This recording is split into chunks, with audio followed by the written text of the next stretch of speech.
You ask Tiger to solve. This deals with linear equations with one unknown. The final result is x equals 10. Let's solve it step by step. Group all constants on the right side of the equation. Subtract 20 from both sides. Simplify the arithmetic.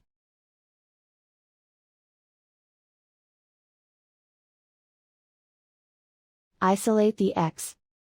Divide both sides by 16. Simplify the fraction.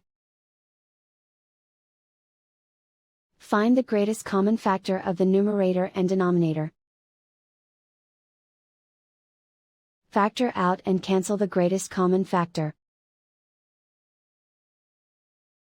And so the final result is x equals 10.